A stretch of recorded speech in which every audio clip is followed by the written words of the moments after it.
NAEP scores show our youngest students get set back decades. Next on the South Star Classroom. Go.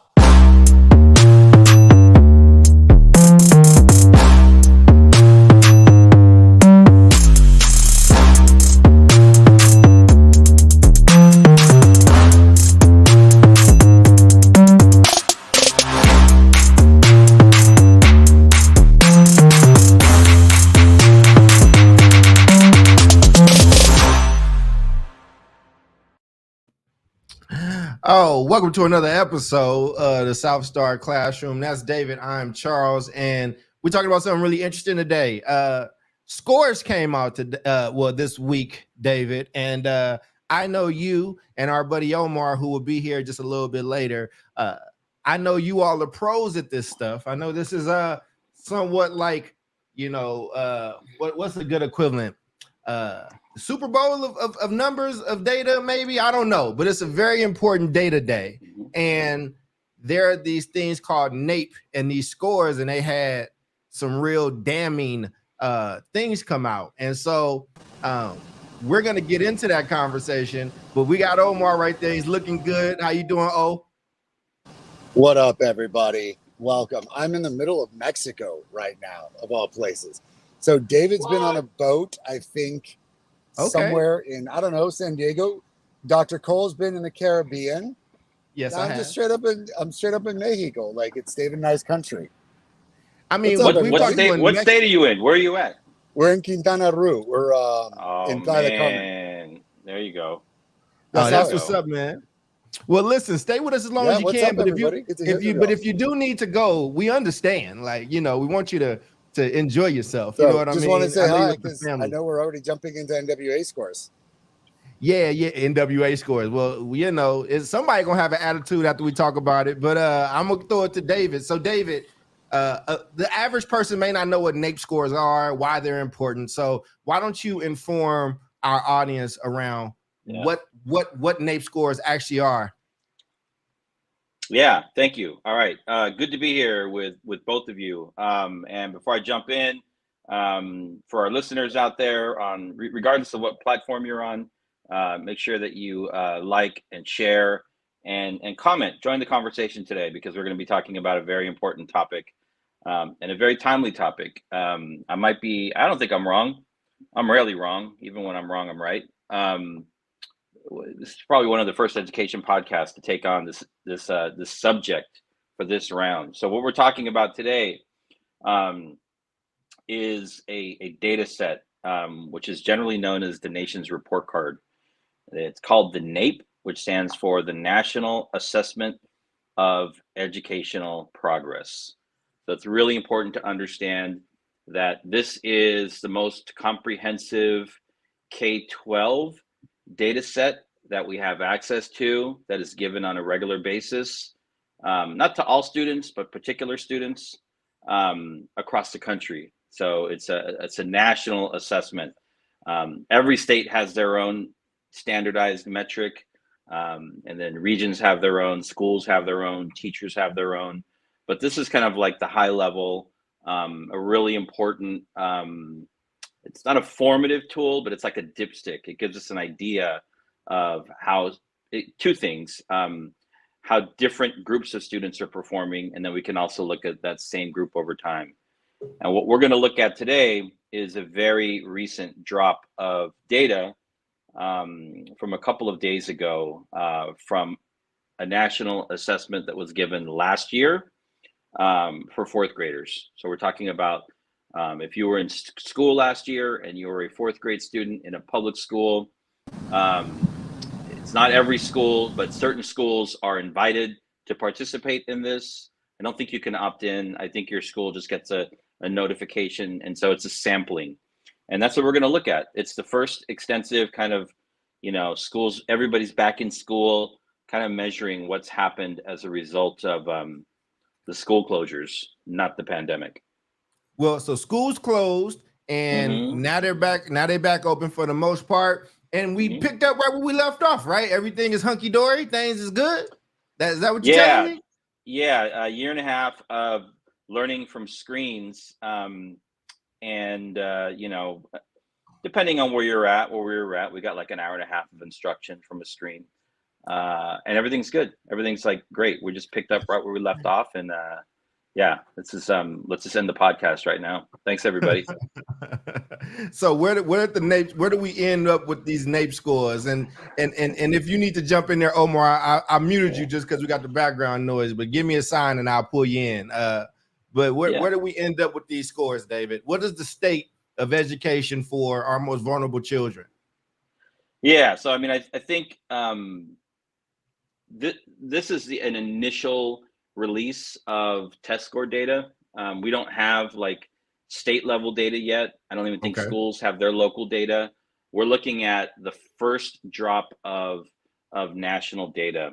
And I mean, I think a couple of things that we see are that where we have historically had achievement and opportunity gaps, for Black and Brown students, for special education students, for low-income students.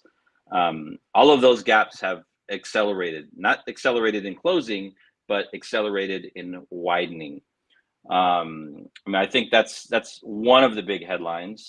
I think definitely see a much higher drop across the board, but then primarily with Black and Brown students around mathematics.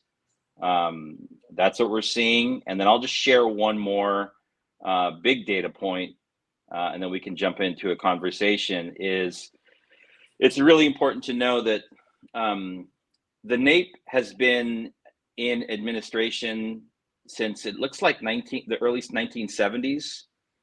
Okay. So in that time, from the 1970s to 2022, we had the STAR test, we have Smarter Balance, we had this, that, a hodgepodge of national assessments, right? And so NAEP is the one that's kind of been there in the background for decades now. On NAEP, well before the pandemic, our biggest gains on NAEP we saw for Black and Brown children under the Bush administration's No Child Left Behind. No Child Left Behind gets a lot of slack. I was teaching and running a school during No Child Left Behind, and kids were learning, kids were excelling. And essentially, the big headline is like, we've rewound the clock decades for this particular group of students, right? Decades of learning has been just like lost, right? I'll say, you can call it what you want.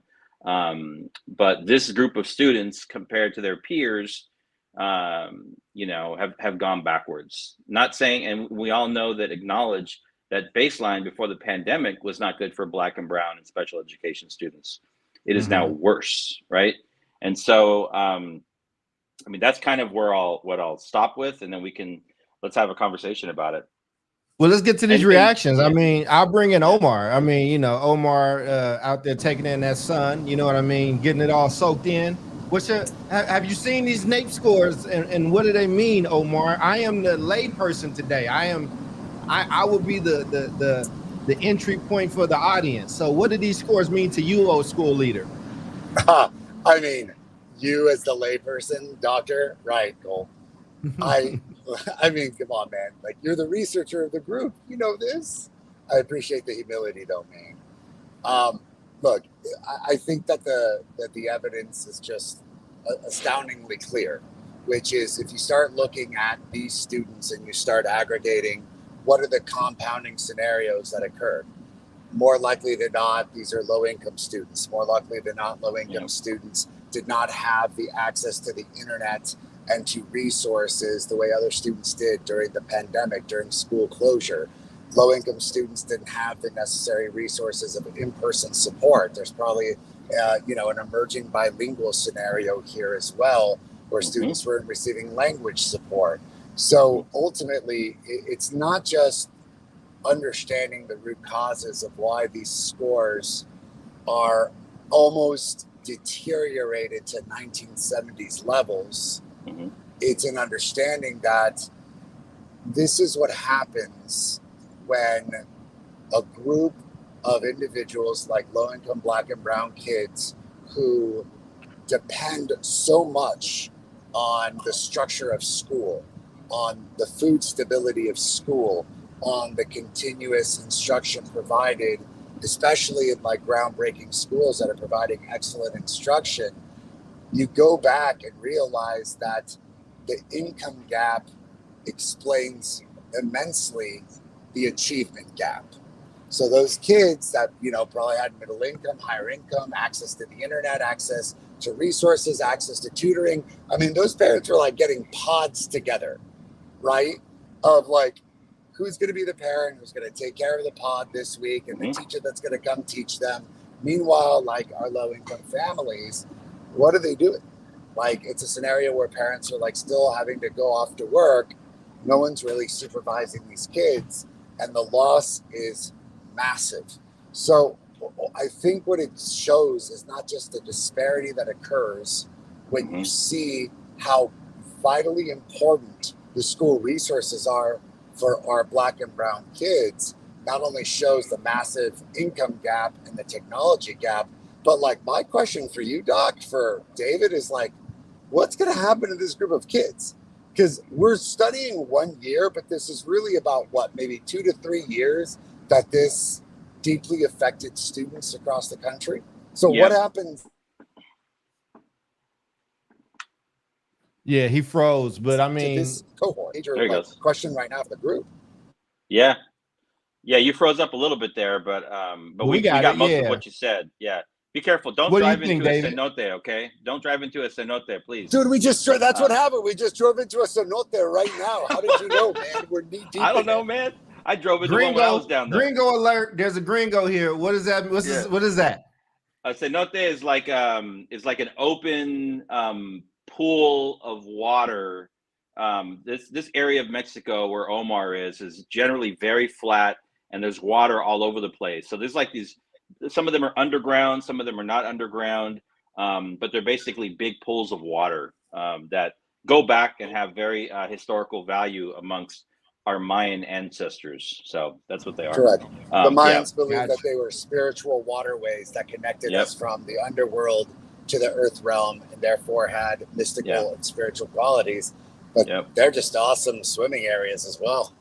That's awesome that you just went to one. That's cool. Okay. That's awesome. So I think what the point that Omar is bringing up, and I should have said this earlier too.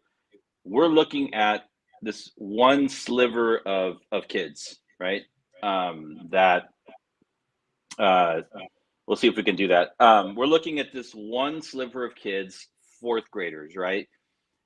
You can probably say, I don't know, it's probably fair to assume, I will go ahead and make the assumption that if we were to have a 5th and a 6th and a 7th and an 8th and a 9th and a 10th and an 11th and a 12th NAEP assessment also given last year, the data would probably look generally the same across the board. I don't think this group of fourth graders is an outlier.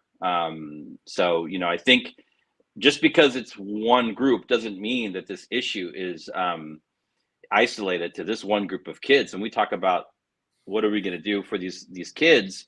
Really, what we're talking about are all kids, right? In K-12, these kids are obviously our youngest students, and really missed that key important academic developmental time around just learning how to be in school, learning how to sit next to your peers, learning how to collaborate, and learning the basic foundations of numeracy and mathematics and literacy and reading and comprehension, right?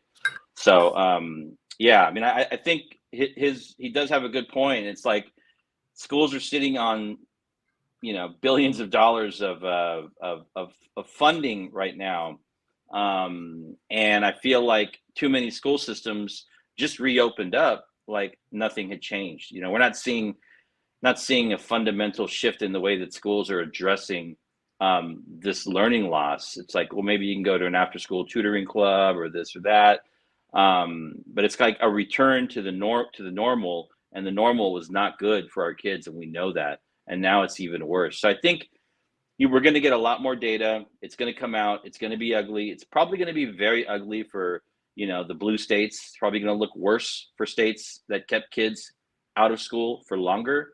You can guarantee that. We'll bring that data back for you. But I mean, I think the question is, like, we can't change what happened. We should hold people accountable for their decisions. We all agreed that we needed to close schools in the beginning, but like, we should have been fighting like hell to open them, 6 months after the first COVID wave came, and we didn't. And so I think the big question is, like, what do we do now, given where we're at? Because I think it's clear, Dr. Cole, you've said this before, we've been on our own, and now it truly feels like, we are on our own. Yeah. Oh, you just took the words out of my mouth, and I appreciate just kudos to Omar, because I would not be talking to you jokers right now, man, if I was he out here shining, you know what I mean? He just look happier. It's like he in a whole different timeline than me and you right now. But I would say this there is no better irrefutable proof that it is not conducive to us, our people, us as a collective, to be overly dependent on this system. Because here are the things that I remember that a lot of people might be forgetting or conveniently acting like they forget. Randy Weingarten, and I must just say this, she got a job to do. It is what it is. I'm going to say this with no emotion. I'm going to say this thing, and I don't wish ill to this person or whatever the case is. That woman had a lot of control over what has happened to a lot of young people. And there was a lot of tough decisions that needed to be made. But I promise you, the kids under her tutelage, the ones that, if she has kids, the people in her family, the people that she loves, I promise you they are not impacted by these scores in the same way that your kid is. I promise you that. I absolutely promise you. I remember during the pandemic when one of the union bosses just talked about how dangerous it was to be outside and to be around people and these things. And it was there was a point. I want to be very clear. I want to be very clear that it absolutely was. But I remember that same person, it being exposed that she was on vacation doing that Zoom at a beach partying with people. Like, there were a lot of people that made decisions under the guise of being for black kids, brown kids, poor kids, all this stuff. But yet and still, there were all these other people telling black and brown people that they shouldn't choose things. They should just wait on the system. They should trust the system. All these people that hated charter schools, all these people that hated black people getting vouchers and brown people getting vouchers and leaving a system. They were the first ones to build homemade makeshift pods that were exclusive to them. They spent their money and hired people and got tested every single week and made sure their kids learned. And people were telling them, our kids and our babies are going too far behind. And they leaned on that. And they made you think that y'all was in the same boat. But guess what? You wasn't in the same boat, because you was in a banana boat and they was on a yacht. And it's very, very different when it starts to rain, baby. It's very, very different. So I'm not mad at those people. What I am saying, and I have nothing against those people, the union's job is the union's job. And people were afraid. I want to have an adult human conversation. A lot of people did not know what was going to happen. But once we started to get information, there was a point in time when 80-20 rule had to take into account. For those that don't know, is when I got 80% of the information, I moved forward with a decision or whatnot. Yeah, and a lot of people sat on their hands. A lot of people got paid while your kids suffered. And this generation will now be playing even more catch up than what they were already playing. What I know, I'm not mad at the union. I'm not mad at Weingarten. I'm not mad at Diane Ravitch. I'm not mad at all these other adults that I can't control. I'm talking to you right now. Person watching this, do not leave the future of your child and your family and your community in the hands of these whack-ass systems. You don't need any more evidence than what we just saw. And you watch those people tell you to do one thing while they did something else. That's called human nature. And God forgives and protects children and fools. And the people that are watching us and talking with us right now, you are neither, baby. You are neither. That's my feelings and take from what we just saw. Yeah. Omar, what you got on that? Emotion out. I felt like I took the emotion out, but you're clear, did I make sense, Omar? Omar might be in one of those things again. He looked frozen. Yeah. He's in a Mayan time warp. Okay. But you tell me. Go ahead. Yeah. So this guy. So I was telling you before we got on the show today. I've been very good on Twitter lately. But people will come at me every now and again, and I'll engage kindly. And I don't know who this person is. Somebody came at me today. I won't share their name. But they're talking about the NAEP scores and how it's don't let people believe that these NAEP scores are evidence that our school systems have failed children. I'm like, okay. So here we go. We're going to recycle a bunch of talking points from early in the pandemic, right? The school shut down when in like March, and then they, well, okay, we got to feed kids. Let's feed kids. That's important. We need to get Wi-Fi for kids. Okay, get Wi-Fi for kids, right? And all of a sudden, we see the fundamental role of teaching in the teachers union shift to the teachers union and educators are now going to kind of like fill in the cracks for the flaws in our social and economic policies, right, during a global pandemic. No, you're not. That's not your job. Your job is to teach children at a core to read and write. That is the role of a teacher. Reading and writing. Start there. This is the core, and that's why that's why the NAEP is so telling, because it actually addresses and it measures what most people believe is the core mission of our schools, right?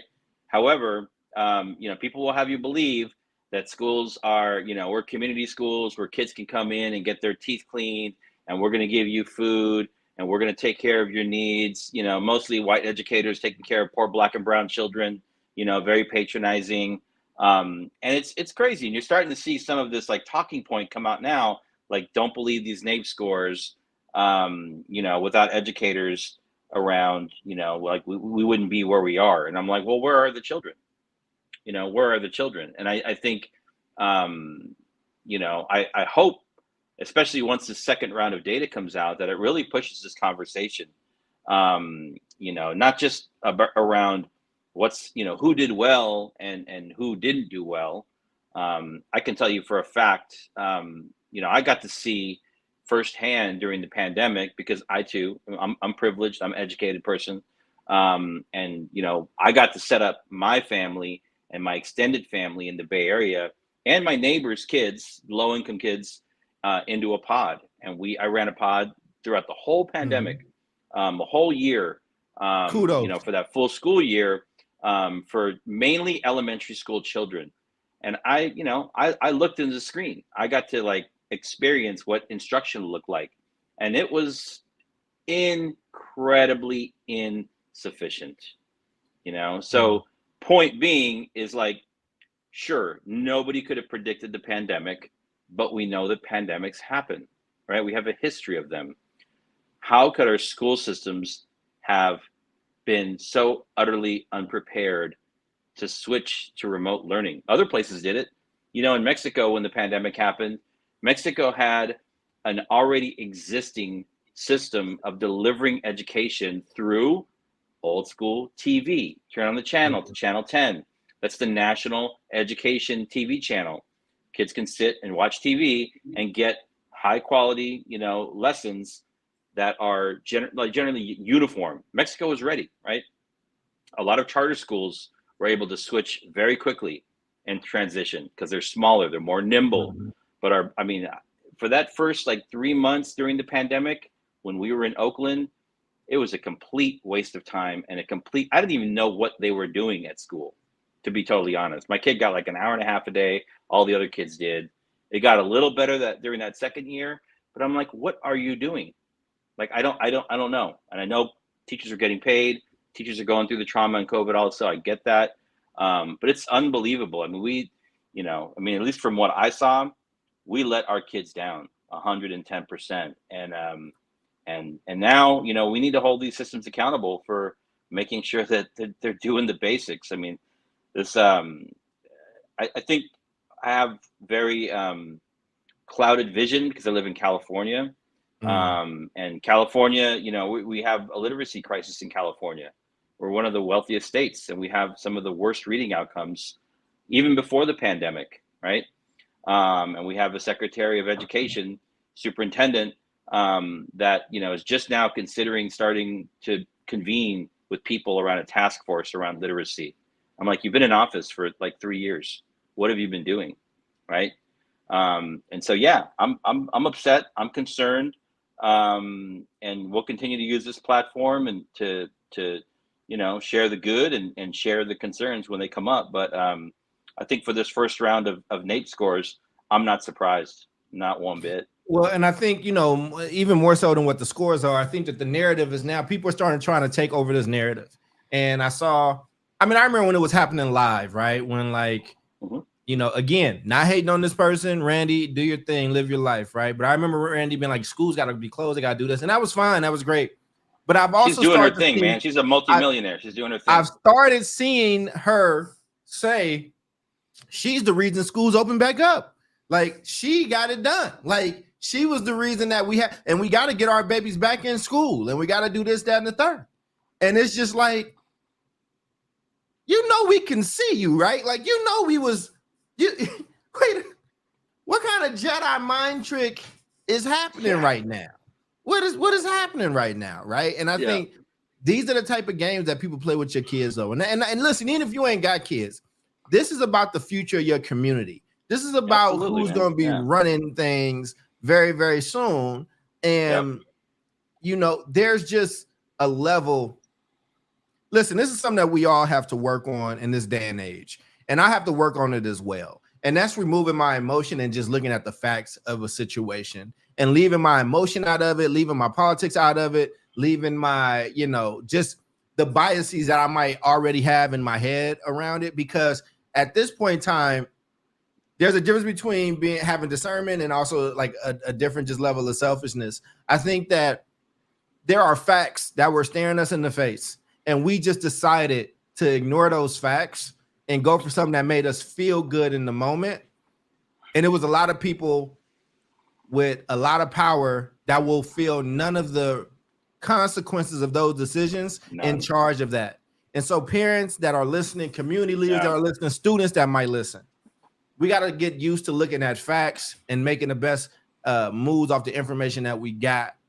And our kids deserve better, but we got to own this. We got to own a little bit of this because we saw this, man. And it might not be our fault, but we the people that got to live with it and got to get things right. So that's what I would say directly to our community on that joint. Yep. And there was, you know, there's been a lot of different takes. Obviously, there'll be more. And, you know, some are from people that we know and some are from people that we don't know. And I was looking through my Twitter feed just now. I couldn't find it. But there was somebody, she might have been a parent, maybe a researcher, you know, did a long Twitter thread around the NAEP scores, kind of reiterating, like we could have had her on the show and she would have been a good fit.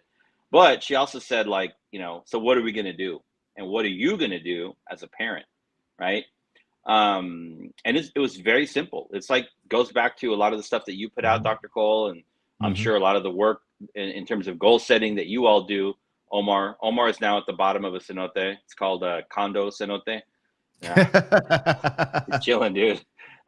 You know, this person on Twitter said, forget about everything else. You're a parent. Your kids have started school. You know, we're still in the first couple of weeks of school. Here's what you can do. Talk to your teachers. Talk to all of your children's teachers. Ask them for information, standardized or non-standardized, about where your child is. Ask them about work and goals for the year. Like, you know, so put a stake in the ground now and say, like, where is my kid at now? Ask them for that data. And then say, okay, let's work together to plan to help, you know, advance learning for my child. You can choose, you know, kids take all different kinds of classes. We tend to, you know, hone in around math and English language arts, right? But, you know, you can do the same for history. You can do the same for science. Is as a parent, equip yourself, communicate, let your teachers know that you're paying attention, and ask them for whatever data they have that they can share, open a conversation, and set some expectations that as a parent, Right. you're going to be monitoring the learning and the growth, of your child for this school year. This is a very, very important school year. And so that was some very good practical advice. And I know, Charles, you put out a lot of good, 3 things or 5 things that, you can do if you're a parent. Mhm. I think a lot of this stuff is universal, but maybe it's a It's topic even more for. dire now, though. It's even It more is, dire right man. now. Because as a single parent, a lot of parents aren't. If you're like one parent, you're not really you don't know all the politics and everything. You just know your kids are back in school. You're like, good. But we need to work to make sure that parents know to ask these questions, because that's what they can really control, right? We're here talking about the backdrop, the dynamics, the politics, the big data sets. You're one parent, you have a couple of kids.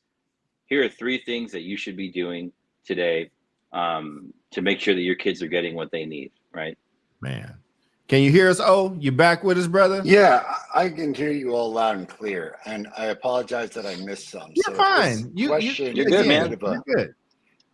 thanks, man. If this question's a bit of a repeat, I do want to ask the group this question, which is, when you discussed MAP at the beginning, did you So all we're talk so we're, about? we're talking about NAEP, the Isn't NAEP, not MAP.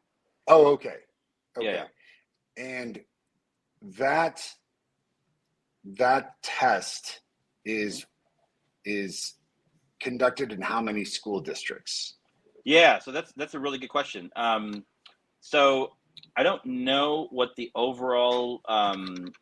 So it's given once a year. Um, it's given at not every grade level, but particular grade levels. I know fourth and eighth are 2 of the big ones. I think it's maybe just fourth and eighth. And then it is there is some kind of algorithm that they use to select schools, right, to get a representative data set. So I think it's a great question. I don't know. I could probably find it by the end of this the show. But you're asking, of 100% of public schools, what this data set is representative of, 5%, 10%. It's So probably, yeah. yeah. Well, I think what I'm getting at is, if we're talking to parents and we're talking to kids and we're saying, hey, we're kind of at the 10,000 foot level of this information. What does this mean in terms of, I don't know, the future ramifications for education and kids and these cohorts? That's a lot. I think if we boil it down to a very simple question that I have for you gentlemen and for our listening audience and our parents is, does your school provide some sort of assessment for you to Yep. know what grade level their math is on and what grade level their literacy is on? That's right. So I'll give you a quick example. In the state of Texas, we take the STAR exam. All right. Now, if you're in, let's just say, 6th grade and you take the STAR exam, am I still live? Okay. And you take the Yep. STAR exam, Mhm. if you don't, you're either approaches meets masters, or the the the not approaches, or the did not score well, or basically the whatever they have changed the lowest performing quadrant to be. Yep. But does that tell you anything? See, if I'm a parent and I'm like, so my kid didn't pass the STAR test, Yep. okay, they can give me all the ins and outs of well, they got these questions wrong, and these are the levels that that they're not excelling at in terms of the 6th grade exam. But it doesn't tell a parent, hey, your child's actually at the 2nd grade reading level. Hey, your Mhm. child's actually at the Yeah. 3rd grade math level. And we need to produce some sort of information that's going to help you understand about where your child's gaps are academically, and then Yep. formulate a plan. So follow me, Doc, follow me, David. How many of our school districts, even, I doubt charters, because charters are very, very data driven for the most part, but I don't want to make a sweeping generalization about charters. David's, yours was and probably still is. Charles, you live in data. My scores are completely living in data. How many of our school districts and our charter schools have this kind of accurate data to diagnose what literacy and math level a child is on, and therefore are able to prescribe a very centralized plan for this kid? Because what happens is you fail the STAR, you go into STAR remediation, but they're like, well, here are the things you didn't do well, which is like cool, but where do you even start in terms of like, oh my God, like this child's gaps go all the way back to the second grade. So I kind of just want to get some reactions and thoughts about that particular question about where do our school districts provide parents and kids the empowerment to understand their exact level and then prescribe a very definitive plan for that child. So that's a really good point, Charles. Let me just take a quick quick attempt at this. Yeah. So because this goes back to the beginning of the show. So what we are talking about now is the nation's report card, the NAEP. It's not something that maybe if your child took it, you'll get a report on it. I don't know. This is an assessment that is used for like our big systems, our education think tanks, our legislators, the people that work in policy. That's really what this is designed to do. What Omar's talking about is as we come down from NAEP, you have statewide testing systems that kids take in every state, I believe. And parents can have access to that, but even that is not sometimes very helpful. It might tell you how your child is doing. Doesn't give you an action plan necessarily, is what Omar's saying. So you've got NAEP, then you have your statewide. And so what we're talking about now is getting into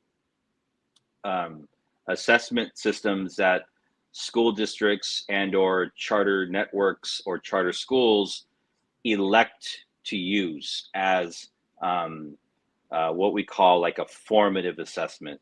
Formative means like you can take a math or an ELA assessment, and you can use that information to modify instruction for a child. It's actually usable data. It's actionable data. And so I think that's what you're getting at. And that's what parents should be asking for of their teachers and school leaders, and talking about assessments like NWEA is one. A lot of people are using iReady. There's a whole host of regular ongoing assessments, and that's the starting point for parents to kind of the report card comes out. Whatever happened in the report card is done.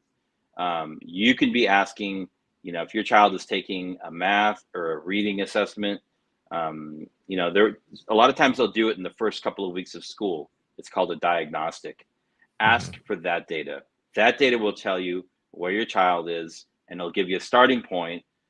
Don't raise this conversation at back to school night. That's not the right time, but get a parent teacher conference going. And that's where you can kind of lay this out and say, like, here's where my kid is. They're in the fourth grade, but they're doing math at a second grade level. So like, what's the plan? What are we doing here? Sometimes parents have to do that. Go ahead. Yeah, go ahead. No, I agree with you. I'm gonna take a different approach though, because I think, in Bill, who was talking to us as Gene on the thing, I think, Gene was saying, explain the difference between summative assessments like NAEP and STAR and MAP and the differences and all that stuff. And we are talking, like, it makes sense if you are a parent with the knowledge base of like Omar, David, Bill, people that work in that space.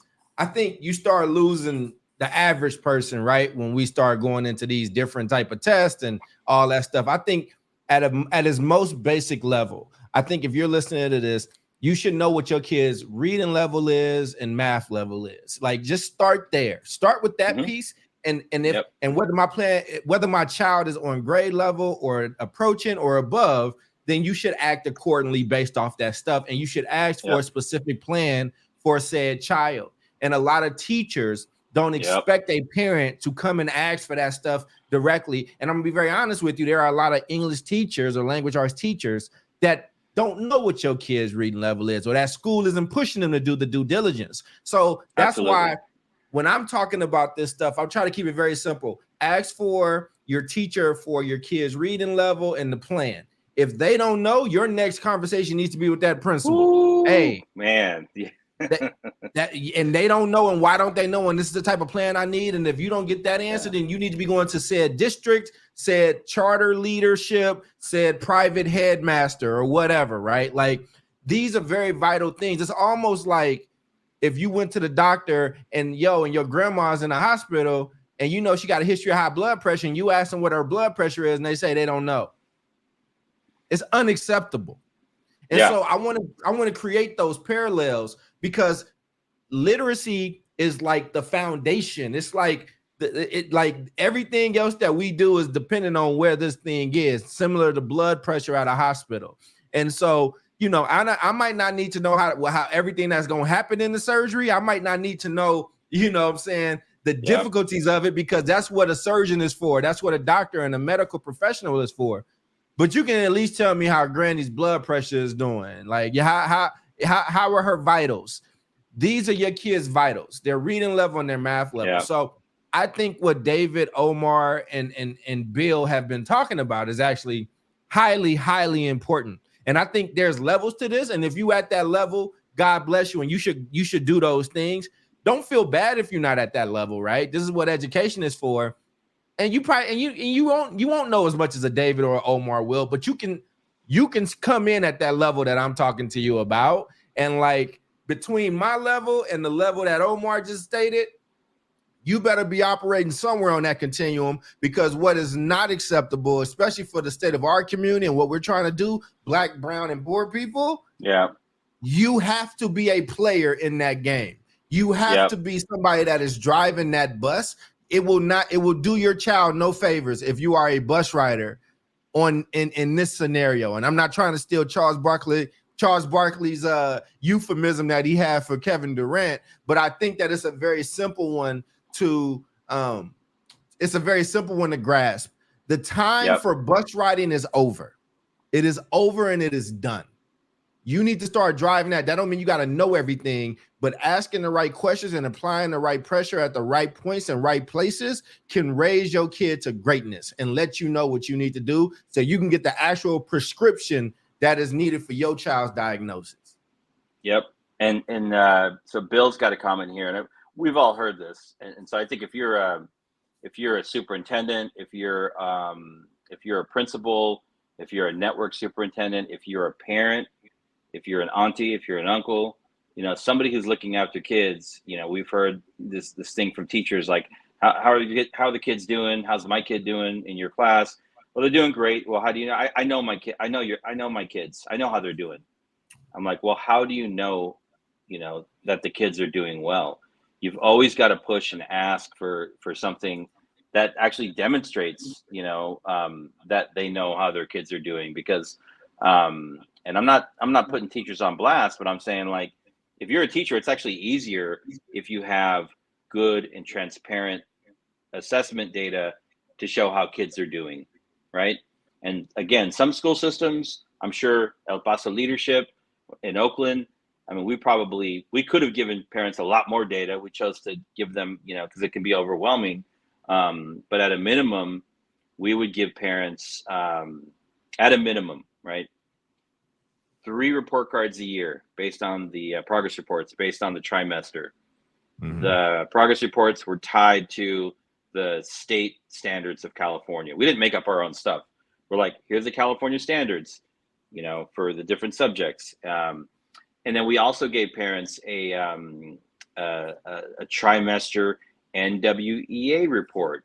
We taught them how to understand what the NWEA is. So when we met for parent-teacher conferences in the fall, which is coming up, we're in the fall, we had a baseline for kids to talk about an annual growth goal for math and for reading and for for the other subject if kids are older. But we actually had a concrete conversation, and we could say, here's what we're going to do, and here's how we're going to get there, right? That's very basic. That's something that all school systems should be doing. I think my question, in addition to this, David, is like, I completely agree on this.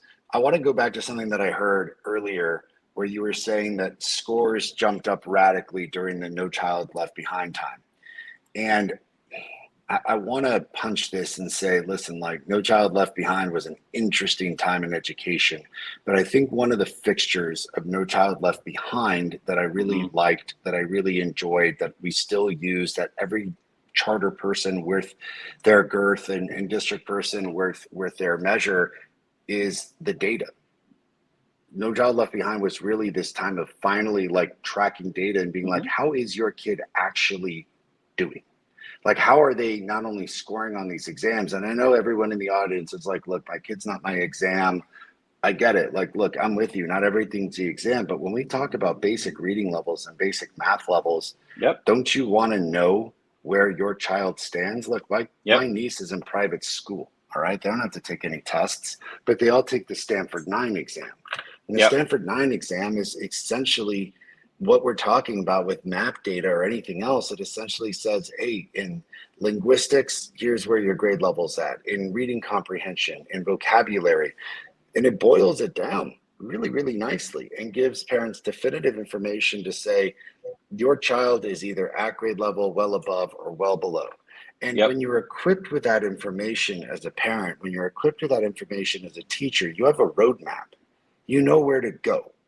So just a quick example, and like, a bit of an anecdote that we do. And, I know I talk ad nauseum about what we do, and I know we're not the perfect school, but it's just what I know, right, folks? Which is essentially that we take that data and we're like, all right, cool. So where are our kids in 6th grade scoring? All right. We split them up into 5 different quintiles. So groups of 1, 2, 3, 4, and 5. And essentially those like high achieving groups were accelerating them. But those students that are at the lowest quintile, that lowest reading level, which is essentially like maybe 1st or 2nd grade reading level, and these kids are in the 6th grade, we're doing what is a response to intervention, MTSS it's called now, during the school day. So they get an hour of intervention that is directly guided to their specific needs. Because if we keep teaching them at the 6th grade level, listen, like that's great. But if they're reading at the 1st grade level, how in the world are they going to keep up with the 6th grade level? What happens to these students is that they get very frustrated, they get annoyed, they get demoralized. And because we're not raising and addressing those gaps from, let's say, 1st grade, 2nd grade to 6th grade, this whole middle area, that's now the road path that at least a school like ours will say an hour a day, we're filling in those gaps so that you can do extraordinarily well with the 6th grade standards. Imagine if you didn't have that data and you're a teacher and you're not talking to any other teacher in the school. You're just teaching the 6th grade English, standards, and you're like, whatever, dude, if you don't get it, you don't get it. Like, that's not my job for you to go back and get your 2nd grade standards. That was a 2nd grade teacher's. Like, I'm teaching only 6th grade standards. And people wonder why our dropout rates are through the roof. People wonder why national literacy rates, regardless of race, are like an abomination. And I mean that, ladies and gentlemen. We're like 36th, 37th in the world, people, in literacy. That's unbelievable. Like, that's another test. That's the PISA exam. That's the international test that says how are we doing in terms of literacy and math with other countries. But what I'm getting at, for a parent, for a teacher, for a school, for a district, it starts with the data. And if there is none, I think, like Dr. Cole and David astutely said, it's like asking about your heart and your blood pressure without any data.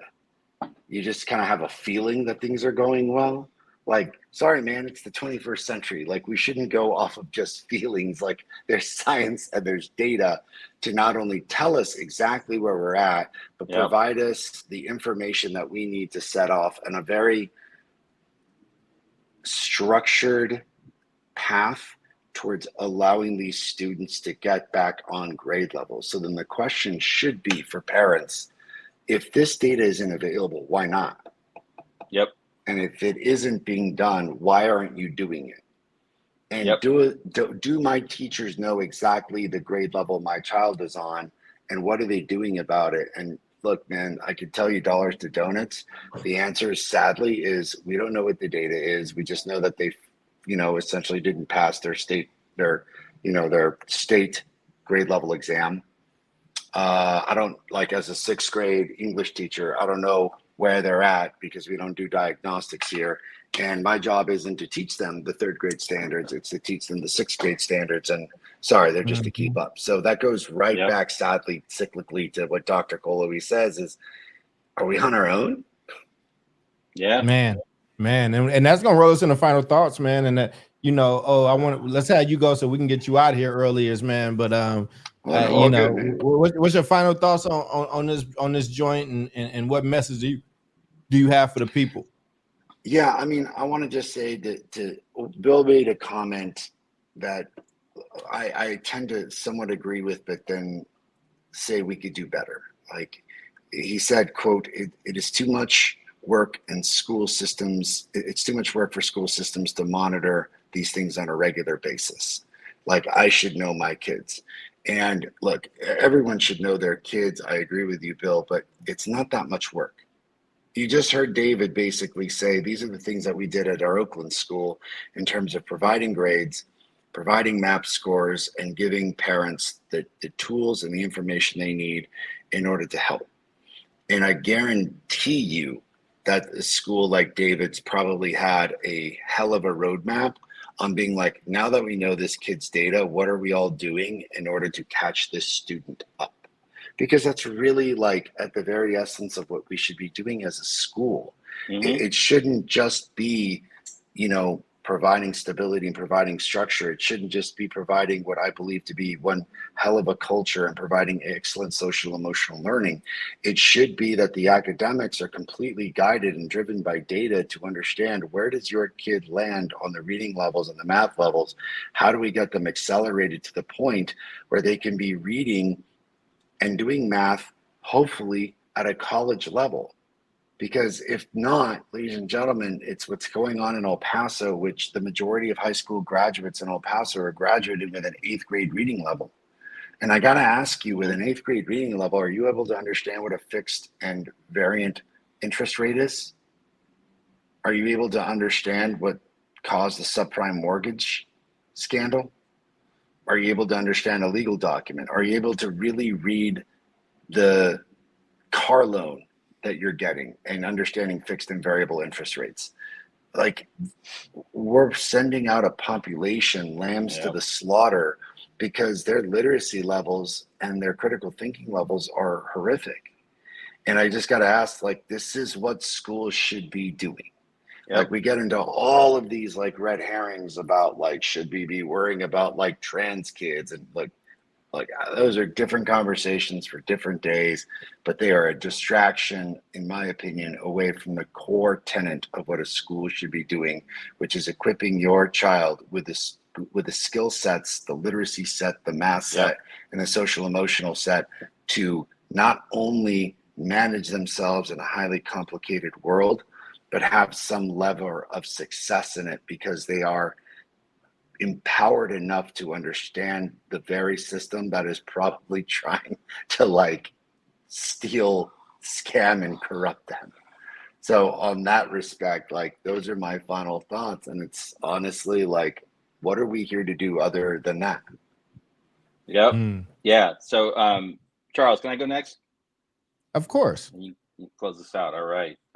Just because I think Omar didn't steal my thunder, but he definitely is, like, we're thinking the same thing here. Why we're bringing this information forward? Why do we talk about data, right? Because we know that we can actually look at data that is coming out of our schools, and we can do some pretty good, like, projection as to what the life outcomes are for particular kids given their performance in school, right? We're seeing we're like living this upside down right now, where a lot of school systems are like, wow, during the pandemic our graduation rates skyrocketed. Okay. And then we look at, this like early set of NAEP data, and we'll see more. And you see this difference between like what children are actually, how they are performing in school versus like how our school systems are like moving them through. And ultimately, for children that we talk about on this show, and it starts early, it starts in middle school, it can start in elementary school, and definitely by high school, it's in full mode, is the disenfranchisement from school for children, for Black and brown children, special education children, that they're behind, they know they're behind. Some of them ask for help, they're not getting the help. And, eventually they will find the things that a human needs in other places, right? Can't get a job, didn't, XYZ, whatever, or can't get the right kind of job. I got a job, I'm not making a lot of money. These things translate into poor academic outcomes for children in school, translate to poor life outcomes for young adults and adults out of school. That's why we talk about this. This is not about like, oh, the pandemic happened and, we weren't ready for remote instruction, but we fed kids and, we were out protesting and whatever. I'm like, it's for me, it's the same tune. Pandemic, post-pandemic, pre-pandemic, we know that student outcomes in school translate into life outcomes. And, maybe they're not the kids that are living in your community, but they're the kids that are living in my community.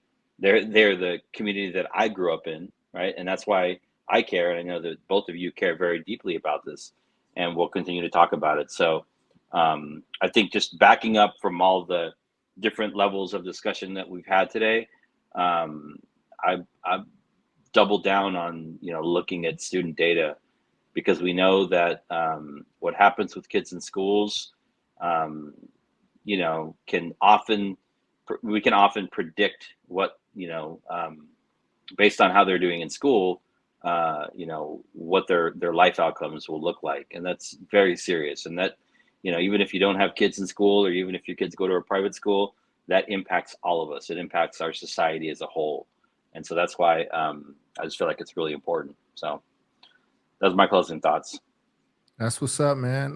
Mine are, and I want to make sure in my final thought that Edmund and everybody, thank you for participating. And we got you, Bill. I want to thank Edmund. And he said, how did kids multiple grades below grade level catch up at no homework schools?